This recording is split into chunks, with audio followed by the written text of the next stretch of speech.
اعوذ باللہ من الشیطان الرجیم بسم اللہ الرحمن الرحیم۔ آج انشاءاللہ ہم 27ویں پارے کا خلاصہ پڑھیں گے۔ اس پارے کا آغاز ان لفظوں سے ہوتا ہے، قال فما خطبکم ایھا المرسلون۔ حضرت ابراہیم علیہ السلام فرمانے لگے، فرشتوں تمہارے آنے کا مقصد کیا ہے؟ تو انہوں نے کہا، قالوا انا ارسلنا الی قوم مجرمین، ہم بھیجے گئے ہیں گناہگار قوم کی طرف۔ یعنی حضرت ابراہیم علیہ السلام کے پاس مہمان کی صورت میں جو فرشتے آئے تھے، قوم لوط پر عذاب لانے کے لیے اللہ نے ان کو بھیجا تھا۔ تو پھر ابراہیم علیہ السلام نہیں جانتے تھے، تو جب وہ جان گئے کہ یہ اللہ کے فرشتے ہیں تو انہوں نے پوچھا کہ کس مقصد کے لیے آئے ہو؟ تو انہوں نے کہا کہ ہم گناہگار قوم کی طرف آئے ہیں، آج صفحہ ہستی سے ان کا نام و نشان مٹا دیا جائے گا۔ اور اس پارے کا اختتام ان لفظوں سے ہوا ہے، وَأَنَّ الْفَضْلَ بِيَدِ اللَّهِ يُؤْتِيهِ مَن يَشَاءُ وَاللَّهُ ذُو الْفَضْلِ الْعَظِيمِ۔ کسی کو نواز دینا یہ اختیار میرے اللہ کا اختیار ہے، یؤتیہ من یشاء، وہ جسے چاہے عطا کر دے، واللہ ذو الفضل العظیم، میرا اللہ بہت بڑا فضل والا ہے۔ آغاز میں آخرت کا انکار کرنے والے، اللہ سبحانہ و تعالی کی ذات کا انکار کرنے والے اور انبیاء کرام کا انکار کرنے والے اور ان کا احترام نہ کرنے والے، ان پر جو کتابیں بھیجی گئی تھی ان کو تسلیم نہ کرنے والے، ان پر وعید بن کر آنے والے فرشتوں کا تذکرہ کیا گیا ہے، اور اختتام میں اللہ ذوالجلال کے فضل کا تذکرہ کیا گیا ہے۔ ہمارے لیے پیغام رکھتا ہے، زندگی بھر گود سے لے کر گور تلک یعنی قبر تک ہمیشہ برستی ہیں اللہ ذوالجلال کی رحمتیں برستی ہیں۔ شرط یہ ہے کہ اگر انسان بن جائے، اگر انسان اہل ایمان بن جائے، اگر انسان مومن اور موحد بن جائے تو اللہ کی رحمتیں اس پر برسا کرتی ہیں۔ اکثر اپنی ہی بدعمالیوں کی وجہ سے، اپنے ہی گناہوں کی وجہ سے انسان کی زندگی پر وبال آ جاتا ہے، اس کی زندگی میں پریشانیاں اور مشکلات اس کا مقدر بن جاتی ہیں۔ یہ انسان سمجھتا نہیں، یہ انسان سیکھتا نہیں۔ پہلی امتوں پر جن گناہوں کی وجہ سے عذاب آئے ان پر وہ غور نہیں کرتا، یہ گناہوں کی دلدل میں پھنستا چلا جاتا ہے۔ آئیں اس بارے میں دیکھتے ہیں کون سی صورتیں اور اللہ سبحانہ و تعالی نے ہم سب کو کون سا پیغام دیا ہے۔ اس بارے میں سورۃ الذاریات، سورۃ طور، سورۃ نجم، سورۃ قمر اور سورۃ رحمان، واقعہ حدید، ان تمام صورتوں کے پیغامات کے ساتھ ساتھ تقریباً ہر صورت میں یہ پیغام ہے کہ رب تعالیٰ کو پہچان لیں، رب کے انعامات کو پہچان لیں، اس سے قبل کہ دی ہوئی نعمتیں تم پر وبال بن جائیں اور دی ہوئی نعمتیں تم سے چھین لی جائیں۔ سورۃ الذاریات میں 4 اقوام کا تذکرہ کیا۔ دنیا جہاں کا نہیں تھا ان کے پاس، دنیا جہان کا کیا نہیں تھا ان کے پاس، مال تھا، دولت تھی، حکومت تھی، سلطنت تھی، جوانی تھی، سرداری تھی، طاقت تھی، بڑے بڑے قداور والے یہ لوگ، پہلی امتیں جو گزری، مگر یہ سمجھنے سے قاصر تھے کہ ان کی زندگی کا مقصد کیا ہے۔ اللہ سبحانہ و تعالی نے فرما دیا، وَمَا خَلَقْتُ الْجِنَّ وَالْإِنسَ إِلَّا لِيَعْبُدُونَ، میں نے جنوں اور انسانوں کو محض اس لیے پیدا کیا ہے کہ وہ عبادت کریں، صرف میری عبادت کریں۔ دنیا میں جتنی بھی نعمتیں ہیں اللہ نے انسان کے لیے دی ہیں، انسان کے لیے بے شمار نعمتیں اللہ تعالیٰ نے عطا فرمائی، اور فرمایا وَإِن تَعُدُّوا نِعْمَةَ اللَّهِ لَا تُحْصُوهَا، اگر تم اپنے رب کی نعمتوں کو شمار کرنا چاہو، گننا چاہو تو ہرگز نہیں کر سکتے۔ اللہ تعالیٰ نے ہم سے کوئی ڈیمانڈ نہیں لی، لیکن اتنی نعمتیں عطا کرنے کے بعد ہمیں مقصد حیات بیان فرما دیا، وَمَا خَلَقْتُ الْجِنَّ وَالْإِنسَ إِلَّا لِيَعْبُدُونَ، کہ جن و انس کو ہم نے اپنی بندگی عبادت کے لیے پیدا کیا۔ رسول اللہ صلی اللہ علیہ وسلم نے بنی اسرائیل کے ایک آدمی کا واقعہ بیان فرمایا کہ جو اپنی گائے کو لے کے جا رہا تھا اور اس نے اس پر سامان کافی رکھا ہوا تھا۔ وہ گائے چل نہیں رہی تھی، وہ مار رہا ہے گائے کو، اور اس کو جو ہے وہ زبردستی اس پر سامان رکھ کے لے جانا چاہ رہا ہے۔ وہ گائے بول کے کہتی ہے کہ میں اس مقصد کے لیے نہیں پیدا کی گئی، میں تو دودھ دینے کے لیے اور کھیتوں میں ہل چلانے کے لیے جو ہے وہ پیدا کی گئی ہوں، میں اس مقصد کے لیے نہیں پیدا گئی۔ رسول اللہ صلی اللہ علیہ وسلم نے جب اپنے صحابہ کو بیان فرمایا تو صحابہ کہنے لگے حضور گائے جانور ایک کیسے بول سکتا ہے؟ آپ صلی اللہ علیہ وسلم نے فرمایا جسے اللہ بلانا چاہتے ہیں وہ بول لیتے ہیں۔ یہاں رک کے آپ صلی اللہ علیہ وسلم نے ایک بات بیان فرمائی کہ ایک جانور جو ہے اس کو اپنے مقصد حیات کا پتہ ہے کہ وہ کس مقصد کے لیے پیدا کی گئی ہے، لیکن حضرت انسان جو تمام مخلوقات اشرف ہے، اعلیٰ ہے، اشرف المخلوقات ہے، وہ اپنے مقصد حیات کو سمجھ نہیں سکا کہ اس کا مقصد کیا ہے، اس کی زندگی کا مقصد کیا ہے۔ اللہ تعالیٰ نے تو اتنی نعمتیں اس کو عطا فرمائی ہیں، اس کی زندگی کا مقصد اس کی عبادت کرنا تھا، نہ تو زمین کے لیے نہ آسماں کے لیے، یہ سارا جہاں تیرے لیے پر تو نہیں اس جہاں کے لیے۔ ہماری زندگی کا مقصد اللہ کی عبادت کرنا ہے، تو اللہ کی عبادت میں لگے رہنا چاہیے۔ اسی طرح اللہ سبحانہ و تعالیٰ نے یہ بیان فرمایا ہے کہ بے شک رزاق جو ہے وہ اللہ تعالیٰ ہے، ان اللہ هو الرزاق ذو القوۃ المتین، رزاق ہے تو اللہ ذوالجلال کی ذات ہے۔ دنیا کے اس نشے سے نکلو، دنیا کے اس پاگل پن سے نکلو، یہ رنگ برنگی محفلیں، یہ دلکش نظارے تمہیں اندھا نہ کر دیں، بلکہ نکلو اللہ ذوالجلال کی جانب دوڑو، اللہ ذوالجلال کی جانب آؤ۔ اللہ تعالیٰ فرماتے ہیں فَفِرُّوا إِلَى اللَّهِ إِنِّي لَكُمْ مِنْهُ نَذِيرٌ مُبِينٌ، اے میرے نبی ان کو کہہ دیجئے، اللہ فرماتے ہیں نکلو اللہ کی طرف آؤ، اللہ کے طرف آؤ۔ اللہ تعالیٰ فرماتے ہیں تم میری طرف آؤ گے، میری رحمت کو پاؤ گے، دنیا اور آخرت کی خیر تمہیں مل جائے گی، دنیا آخرت کی بھلائیاں تمہیں مل جائیں گی۔ اور پیغام پہنچا دیجئے انی لکم منہ نذیر مبین، بے شک میں تو پیغام پہنچانے والا ہوں، بے شک میں تو ڈرانے والا ہوں۔ اگر ایسا نہ ہوا، اگر خالق کی پہچان نہ ہوئی، اگر رزاق کی پہچان نہ ہوئی، بس زندگی میں جو ہے وہ کھیل تماشا سمجھتے رہے اپنی زندگی کو، اپنے مقصد حیات کو نہ سمجھے، تو پھر یاد رکھنا انجام وہی ہوگا جو پہلی امتوں کا ہوا۔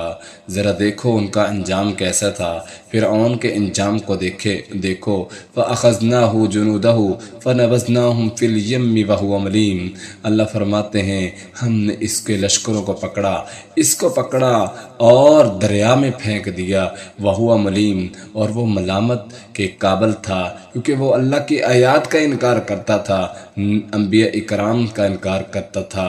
یہاں پر ہی بس نہیں، قوم عاد کی عبرتناک موت کو دیکھو، وفی عاد اذ ارسلنا علیہم الریح العقیم ما تذر من شیء اتت علیہ الا جعلته کالرمیم، قوم عاد کو دیکھیے جب ہم نے بھیجا آندھی اور طوفان کا عذاب بھیجا۔ یہ طوفان کیا تھا؟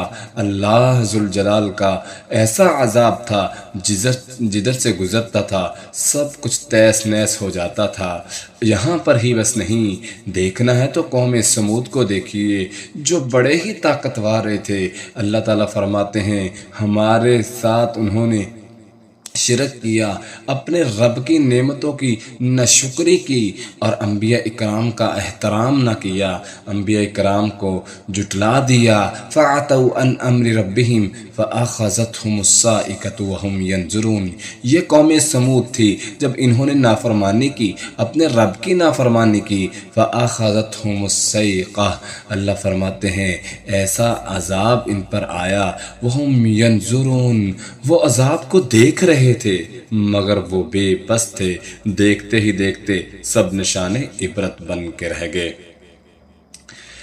قوم نوح کا حال کس سے مخفی ہے؟ سورۃ زاریات میں فرماتے ہیں اللہ تعالیٰ وَقَوْمَ نُوحٍ مِّن قَبْلُ إِنَّهُمْ كَانُوا قَوْمًا فَاسِقِينَ، قوم نوح کا بھی اس سے پہلے عبرتناک انجام ہوا۔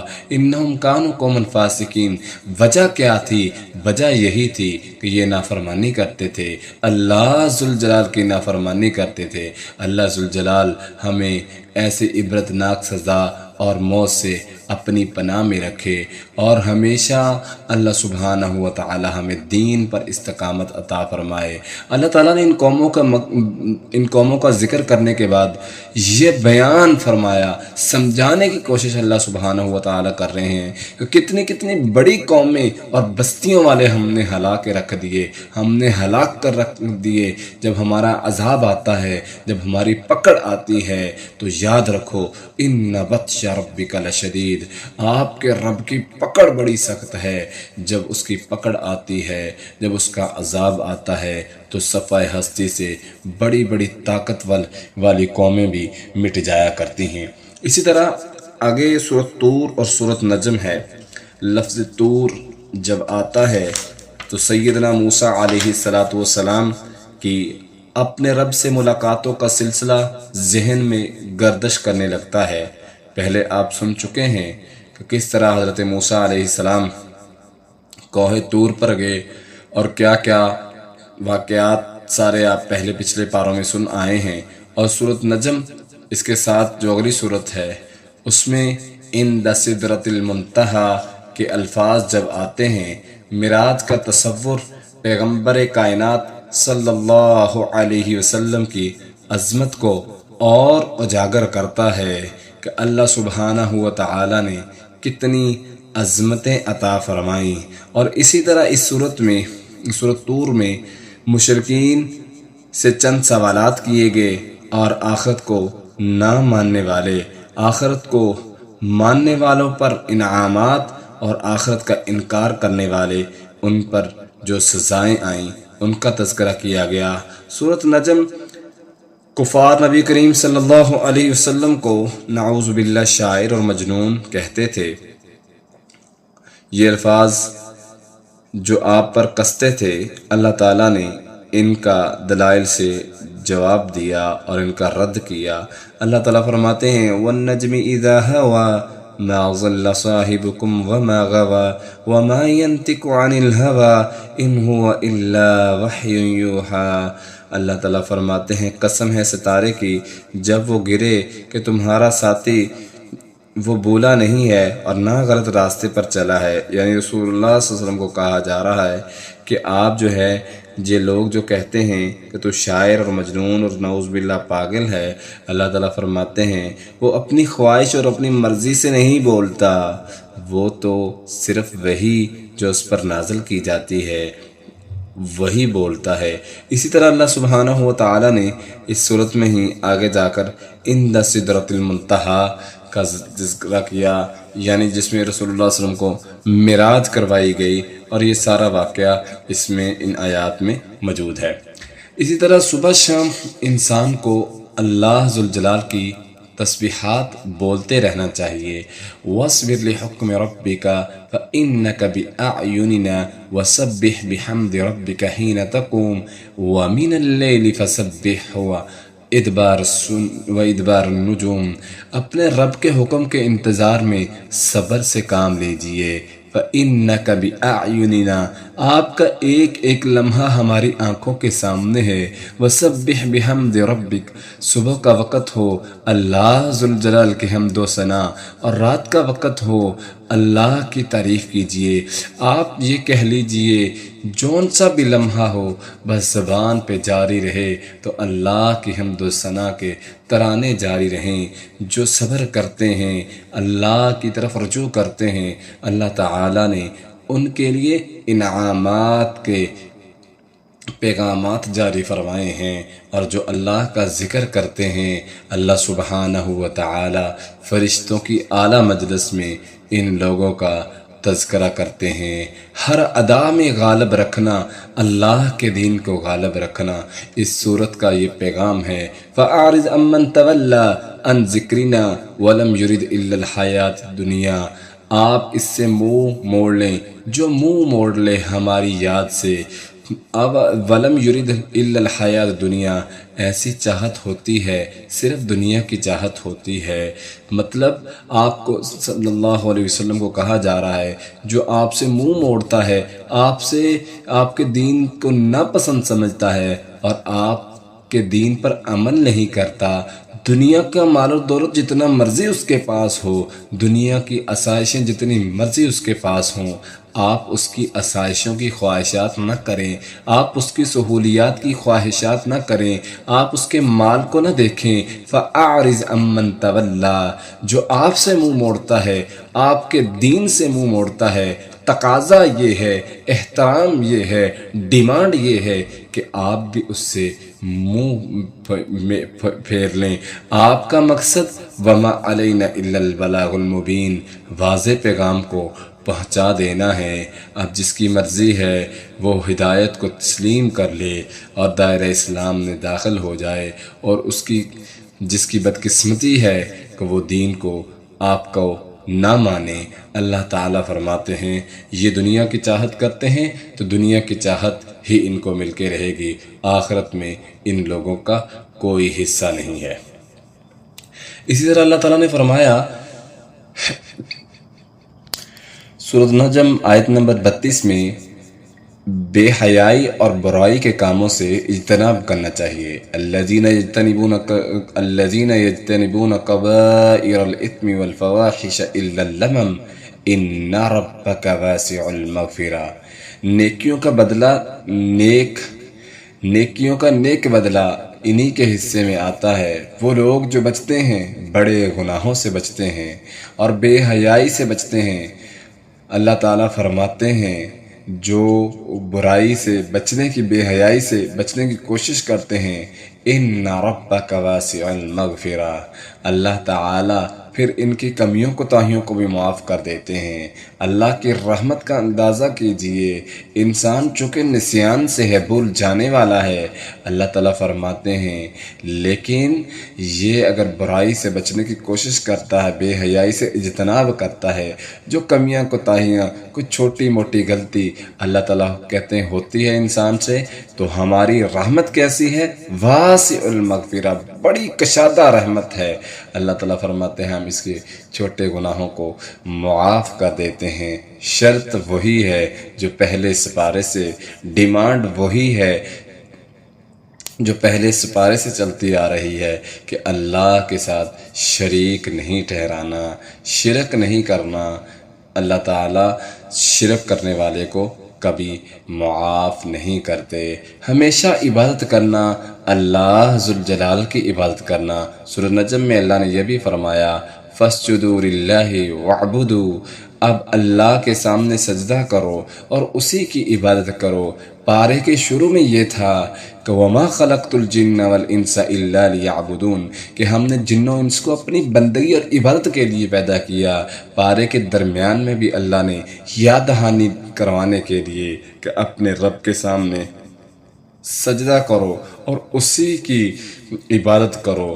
یاد رکھنا اگر تم مقصد زندگی عبادت کا خیال نہیں رکھتے، محمد صلی اللہ علیہ وسلم کی اطاعت کو پسند نہیں کرتے، دھکے مار مار کر تمہیں جہنم رسید کر دیا جائے گا۔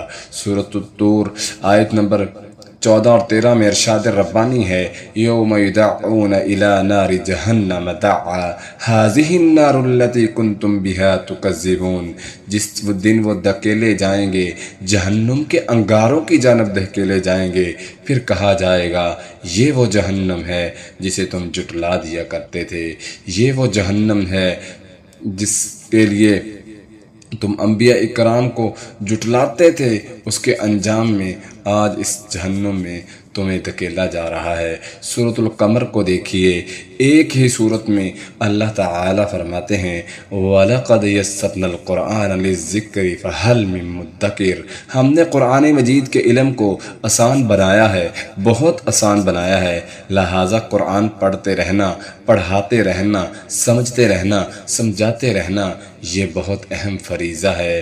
جب بھی دست دعا کرنا، اپنے رب کے سامنے دست دعا کرنا۔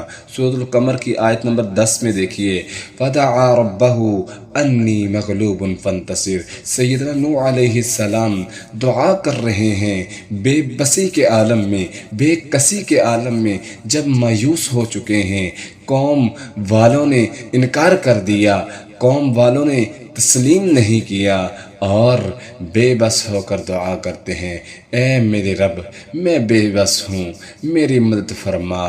زندگی میں اگر انسان کو مشکل وقت آ جائے، انسان پر کوئی پریشانی آ جائے، انسان ایسے مشکل حالات میں ہے، تو اپنے رب کی طرف رجوع کرے اور کہے رب انی مغلوب فانتصر۔ وہ دعا کرے جو سیدنا نوح علیہ السلام نے کی، ان دعا کے ساتھ اللہ کو پکارے جو جناب یونس علیہ السلام نے پڑھی، لا الہ الا انت سبحانک انی کنت من الظالمین۔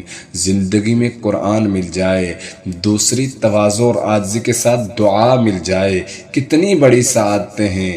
ملے گا کیا؟ میرا رب فرماتا ہے، ان المتقین فی جنات و نہر فی مقعد صدق عند ملیک مقتدر۔ جنت ملے گی، عزت ملے گی، سلامتی ملے گی۔ یاد رکھنا، اگر قرآن جیسی نعمت کی قدر نہیں کرتے، نہ قرآن پڑھتے ہو، نہ رب کے سامنے دست دعا ہی بلند کرتے ہو، پھر یاد رکھنا، یوم یسحبون فی النار علی وجوہہم ذوقوا مس سقر۔ جس دن وہ گھسیٹے جائیں گے، اپنے منہ کے بل آگ میں گھسیٹے جائیں گے، اور ان سے کہا جائے گا ذوقوا مس سقر، دوزخ کی آگ لگنے کے مزے چکھو۔ دنیا میں تم انبیاء اکرام کا مذاق اڑایا کرتے تھے، دنیا میں تم آسمانی کتابوں کو جھوٹی کتابیں نعوذ باللہ کہا کرتے تھے، دنیا میں بھیجے گئے پیغمبروں کو تم جادوگر اور مجنون کہا کرتے تھے، تم ان کی کتاب قرآن کو نہیں مانتے تھے۔ ذوقوا مس سقر، آج چکھو اس آگ کا عذاب جو چمڑیوں کو ادھیڑ دینے والی، جو جسم کو جھلسا دینے والی، جو ہڈیوں کو جلا دینے والی۔ چکھو آج اس رب کی طرف سے دردناک عذاب چکھو۔ یہ بدلہ ہے برے کاموں کا، یہ بدلہ ہے انکار کرنے کا۔ آگے سورہ رحمان ہے۔ سورۃ رحمان، اس کی تفصیل تو بہت بڑی ہے، ہم مختصر بات کرتے ہیں۔ اس کا آغاز اور اللہ سبحانہ و تعالیٰ کا انداز دیکھیے، سبحانہ و تعالیٰ نے کس انداز سے اس سورت کو ترتیب دیا۔ الرحمن، رحمان ہے وہ ذات، رحم کرنے والا ہے۔ علم القرآن، جس نے سکھایا قرآن۔ خلق الانسان، جس نے انسان کو پیدا کیا۔ اللہ تعالیٰ نے اتنی نعمتیں عطا کی ہیں انسان کو، تقریباً اس صورت میں اللہ نے 31 مرتبہ بار بار فرمایا فَبِأَيِّ آلَاءِ رَبِّكُمَا تُكَذِّبَانِ۔ میرا رب تعالیٰ ایک بار ہی کہہ دیتا تو کافی تھا، لیکن اللہ نے 31 مرتبہ 31 ٹائم یہ بیان فرمایا فَبِأَيِّ آلَاءِ رَبِّكُمَا تُكَذِّبَانِ۔ کہنا ان نعمتوں اور بہاروں کی پہچان دینا ہے، بار بار جو یہ کہنا ہے، نعمتوں کی پہچان کروانا ہے جو بوجہ غفلت ہمیں نظر نہیں آتی۔ میرے رب کی نعمتوں کو پہچان کر اگر الحمدللہ کے ساتھ اطاعت اور بندگی کا انسان عزم کر لے، پھر جنت ہے، پھر جنت کی بہاریں ہیں۔ مگر یاد رکھنا، اگر تم دل لگا بیٹھے، دنیا میں دل لگا بیٹھے اور آخرت کو بھول گئے، اللہ نے پھر ایسے لوگوں کا انجام کیا رکھا ہے؟ جہنم کے انگارے ہیں۔ نیک عمل کرو گے تو الہ العالمین نے وعدے کیے ہیں وَيَبْقَى كُلُّ مَنْ عَلَيْهَا فَانٍ وَيَبْقَى وَجْهُ رَبِّكَ ذُو الْجَلَالِ وَالْإِكْرَامِ۔ نیک عمل کرو گے تو اللہ سبحانہ و تعالیٰ کے وعدے ہیں، جنت کے وعدے ہیں۔ اگر برے عمل کرو گے تو اللہ فرماتے ہیں جہنم کا ایندھن بن جاؤ گے۔ ہذہ جہنم التی یکذب بها المجرمون یطوفون بینہا وبین حمیم آن۔ یہ وہ جہنم جسے مجرم جانتے تھے، جھوٹا جانتے تھے، جہنم کے اوپر وہ کہتے تھے کہ جہنم میں ہم کبھی نہیں جا سکتے، ان کے اوپر کھولتا ہوا پانی، گرم پانی ڈالا جائے گا اور ان کو جہنم میں داخل کر دیا جائے گا۔ اسی طرح سورۃ الرحمن میں اللہ سبحانہ و تعالی نے جنت کا تذکرہ کیا، جہنم کی ہولناکیوں کے بعد جنت کا تذکرہ اس لیے کیا کہ جو نیک عمل کرتے ہیں وہ بھی نعمتوں کو جان جائیں کہ کس قدر اللہ سبحانہ و تعالی نے نعمتیں تیار کر رکھی ہیں۔ وَلِمَنْ خَافَ مَقَامَ رَبِّهِ جَنَّةً، جو اللہ سے ڈر جاتا ہے دنیا کی زندگی میں، اللہ سبحانہ و تعالی کے بتائے ہوئے طریقوں پر عمل کرتا ہے اور انبیاء کرام کا احترام اور اکرام کرتا ہے اور اللہ سے ڈر جاتا ہے، اللہ تعالیٰ فرماتے ہیں ہم نے ان کے لیے دو دو جنتیں رکھی ہیں، اور ایسی جنتیں فیہما عینان تجریان، چشمے جاری ہوں گے، فیہما من کل فاکہۃ زوجان، پھلوں کے جوڑے ہوں گے، متکئین علی فرش بطائنها من استبرق، اور یہ جنتی مہمان بن کر تکیے لگا کے، ٹیکیں لگا کے تختوں پر بیٹھے ہوں گے۔ اللہ تعالیٰ نے کس قدر خوبصورت انداز میں یہ سارے جنتی مراحل اور جنتیوں کی مہمان نوازیوں کو ذکر کیا اور فرمایا حل جزاء الاحسان الا الاحسان، یہ بدلہ ہے، یہ ان کاموں کا بدلہ ہے جو دنیا میں رہتے ہوئے تم کرتے رہے ہو۔ اور اسی طرح اللہ سبحانہ و تعالی نے بہت سی نعمتوں کا اس پارے میں تذکرہ فرمایا اور دنیا کی حقیقت کو بھی واضح کر دیا کہ ہر چیز نے فنا ہو جانا ہے، کل من علیہا فان، باقی رہنی ہے، وَيَبْقَى وَجْهُ رَبِّكَ ذُو الْجَلَالِ وَالْإِكْرَامِ، اللہ کی ذات باقی رہنی ہے، اللہ کا نام باقی ہے اور ہمیشہ باقی ہی رہے گا۔ اسی طرح آگے چلتے ہیں، سورۃ الواقعہ جو قیامت کے مناظر سے بری پڑی ہے، اگر انسان سورۃ الواقعہ کو ترجمے کے ساتھ پڑھے یقیناً اس کی زندگی بدل جائے گی، جس کا آغاز اس لفظوں سے ہوتا ہے اذا وقعت الواقعہ لیس لوقعتها کاذبہ خافضۃ الرافعہ، کچھ لوگ اصحاب الیمین ہوں گے، دائیں ہاتھ والے، اور کتنے ہی خوش نصیب ہیں جن کے نامہ اعمال میں دائیں ہاتھ میں ان کا نامہ اعمال دیا جائے گا، اور کچھ بد نصیب ہوں گے، بدقسمت ہوں گے اصحاب الشمال، بائیں ہاتھ والے، جن کے نامہ اعمال بائیں ہاتھ میں دیے جائیں گے، اور یہی لوگ محروم ہوں گے اور یہی لوگ جہنم کا ایندھن ہوں گے۔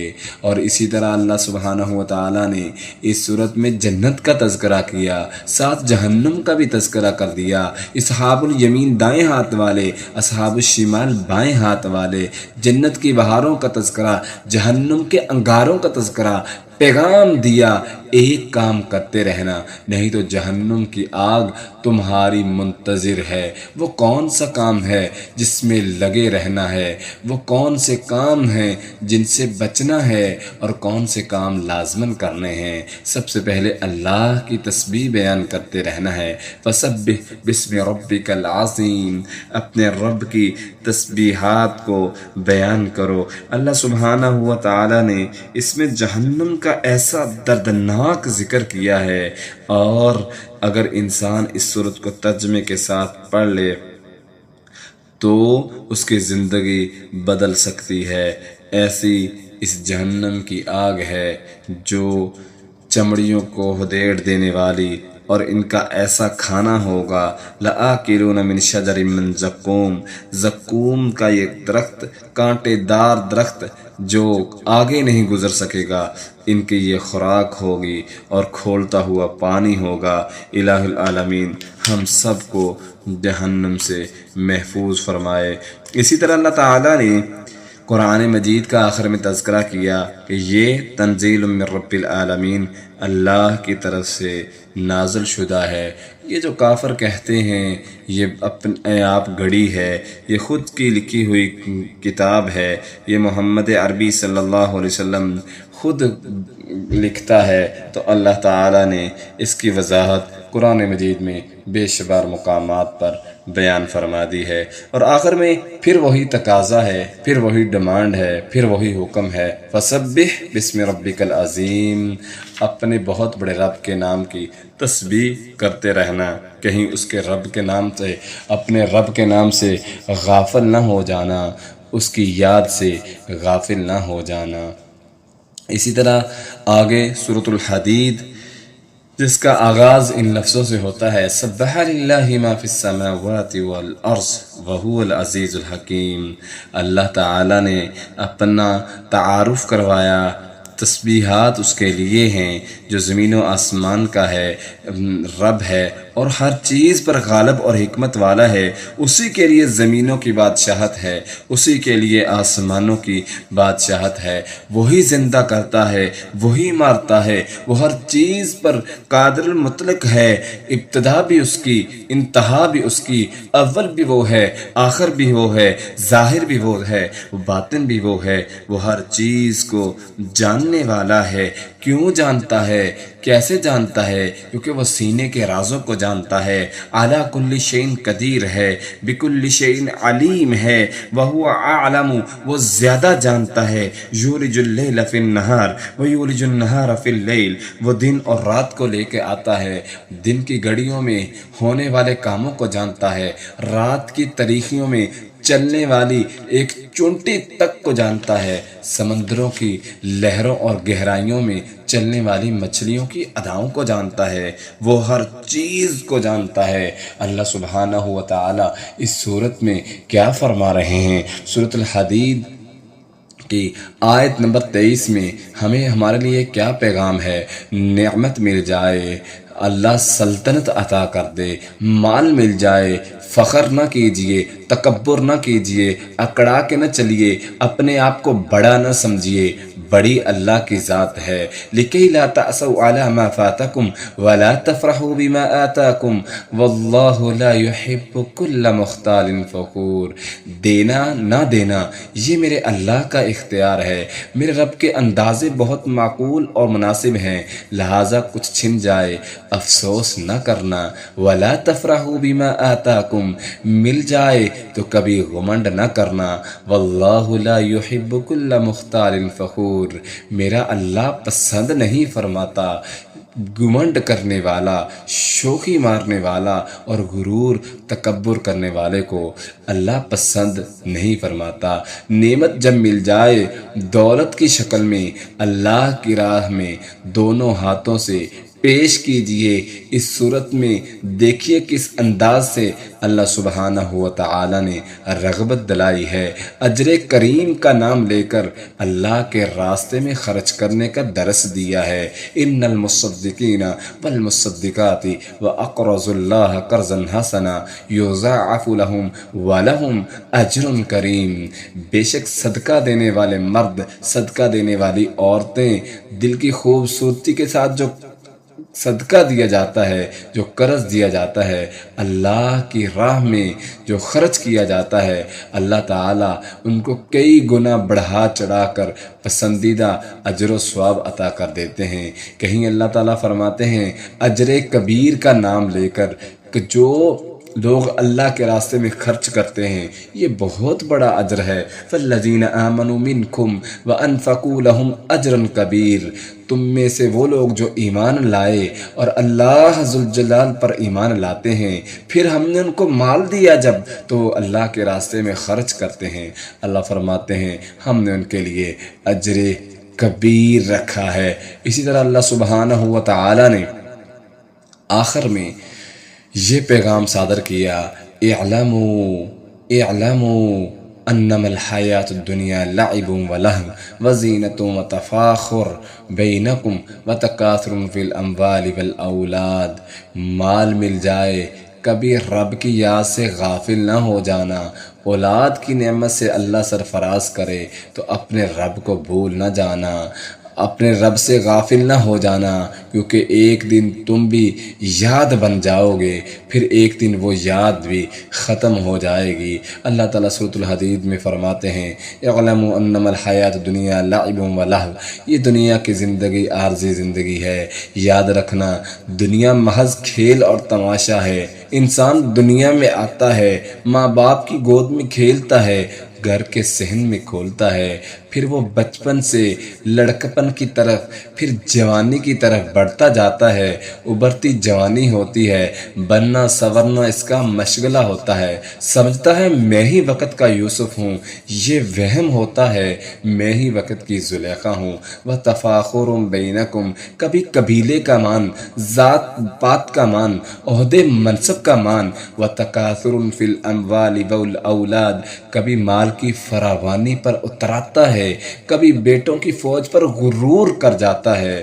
اللہ تعالیٰ فرماتے ہیں كَمَثَلِ غَيْثٍ أَعْجَبَ الْكُفَّارَ نَبَاتُهُ ثُمَّ يَهِيجُ فَتَرَاهُ مُصْفَرًّا ثُمَّ يَكُونُ حُطَامًا، یہ بالکل ایسے جیسے آسمان سے پانی برستا ہے، زمین سے کونپن نکلتی ہے، وقت کے ساتھ بڑھنے لگتی ہے، شاخیں بنتی ہیں، پھول نکلتے ہیں، پھل پکنے لگتے ہیں، برسوں سے یہ سلسلہ جاری رہتا ہے، شاخیں ڈلنے لگتی ہیں، پھل کی مقدار اترنے لگتی ہے، پھر ایک وقت آتا ہے نہ شاخیں ہوتی ہیں نہ پھل لگتا ہے، اپنی ہی جگہ سے اکھاڑ پھینک دیا جاتا ہے، پھر لوگوں کی زبانوں پہ یہ داستانیں ہوتی ہیں، پھر ایک وقت آتا ہے کہ داستان بھی مٹ جایا کرتی ہے، بالکل ایسے جیسے دنیا میں کوئی آیا نہ تھا اور آپ بھی مٹ جائیں گے۔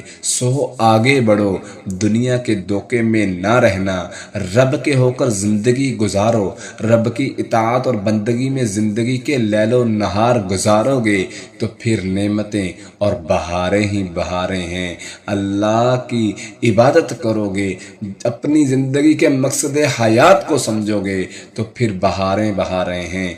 دنیا کی مشکلات سے گھبرانا نہیں، پریشان نہیں ہونا، صبر کے ساتھ آگے بڑھیے اور اپنے رب کی نعمتوں کو، اپنے رب کی بہاروں کو حاصل کرنے کی کوشش کیجیے اور جنت کو پانے کے لیے تگ و دو کریں، محنت کریں، ورنہ دنیا کی زندگی ہے گزر ہی جائے گی، ورنہ ہمیشہ کا پچھتاوا ہی پچھتاوا ہے۔ اگر تم اللہ کی اطاعت نہیں کرو گے ہمیشہ کے لیے رونا ہی رونا ہے، جہنم کا ایندھن بن جاؤ گے۔ بے شمار بڑی بڑی قومیں آئیں، بے شمار بڑے بڑے مال و دولت والے آئے، لیکن اللہ کا انکار کیا تو اللہ سبحانہ و تعالیٰ نے صفحہ ہستی سے ان کا نام و نشان مٹا دیا۔ مٹے نامیوں کے نشان کیسے کیسے، زمیں کھا گئی آسماں کیسے کیسے، نہ گورے سکندر نہ ہے قبر دارا، زمیں کھا گئی نوجواں کیسے کیسے۔ میرے لیے اور آپ کے لیے پیغام یہی ہے کہ اپنے رب کی طرف لوٹ آئیں۔ جنتوں کے مہمان اس صورت میں بن سکتے ہیں جب نیک اعمال کریں گے۔ الہ العالمین ہم سب کو سمجھ کر عمل کرنے کی توفیق عطا فرمائے۔